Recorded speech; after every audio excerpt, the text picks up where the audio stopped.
Здравствуйте, в эфире новости спорта, в студии Сарглана Захарова.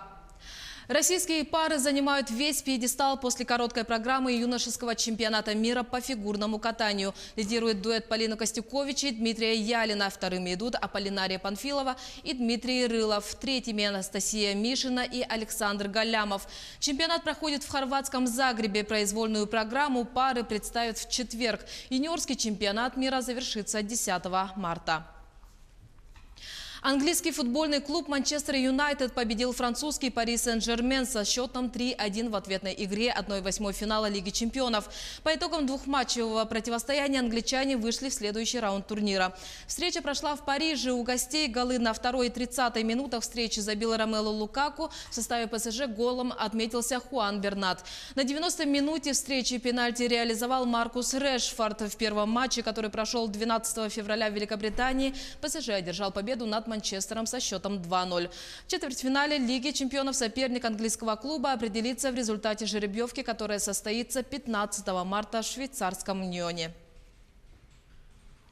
А в российском футболе тульский «Арсенал» сыграл в ничью с Оренбургом со счетом 1-1 в ответном матче 1/4 финала Олимп Кубка России и вышел в полуфинал турнира. Встреча прошла в Химках. Гол у «Арсенала» забил Гея Григолава. В составе Оренбурга отличился Денис Попович. В первом матче, прошедшем 28 ноября 2018 года, в Оренбурге «Арсенал» победил со счетом 4-2. Стоит отметить, что тульская команда вышла в полуфинал турнира впервые в истории. При этом «Арсенал» ранее трижды играл в четвертьфинале Олимп Кубка России. Соперником клуба по финалу будет победитель встречи между московским «Спартаком» и екатеринбургским «Уралом». Какая боль, какая боль! Реал проиграл голландскому «Аяксу» в 1/8 Лиги чемпионов с разгромным счетом 4-1. Болельщики мадридского клуба разочарованы и неспроста. Реал лишился шансов на победу в чемпионате Испании. Подробности в репортаже Артема Сторонова. Еще недавно мадридский «Реал» был лучшим футбольным клубом мира. Однако после того, как его летом покинули Зинедин Зидан и Криштиану Роналду, дела у команды резко пошли на спад. Неделю назад «Реал» проиграл домашнюю встречу в Барселоне со счетом 0-3 и вылетел из Кубка Испании. А 5 марта, опять же в Мадриде, команду со счетом 4-1 разгромил амстердамский «Аякс». В результате королевский клуб остался и без Лиги чемпионов. Это уже 6-е крупное поражение «Реала» в нынешнем сезоне. Плачевно обстоят дела у мадридцев и в домашнем чемпионате.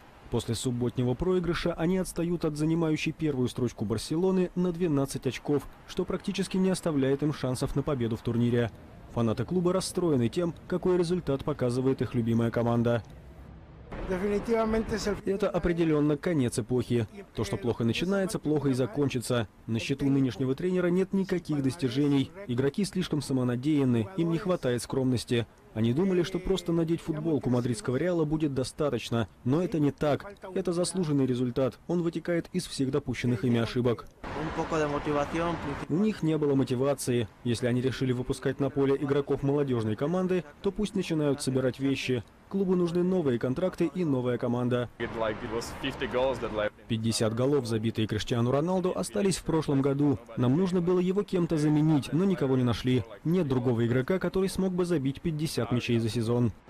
После неудач «Реала» появились слухи о том, что нынешнего главного тренера Сантьяго Солари сменит Жозе Мауринью, уволенный в декабре из Манчестер Юнайтед. Сам португалец заявил, что не получал никаких предложений от руководства мадридского клуба. Московский «Спартак» уступил в пятом матче первого раунда плей-офф континентальной хоккейной лиги петербургскому СК со счетом 1-2, проиграв третью встречу подряд и позволив сопернику выйти вперед в серии. Игра, которую посетили чуть более 12 тысяч зрителей, прошла на арене Ледового дворца в Санкт-Петербурге. Во втором периоде гости открыли счет после точного броска Антона Злобина. Однако позже армейцам удалось дважды реализовать большинство. Отличились Максим Карпов и Давид Рунблат. СК вышел вперед в серии со счетом 3-2. Шестой матч серии до 4 побед между «Спартаком» и СК состоится 8 марта в Москве. Это были новости спорта. Всего доброго.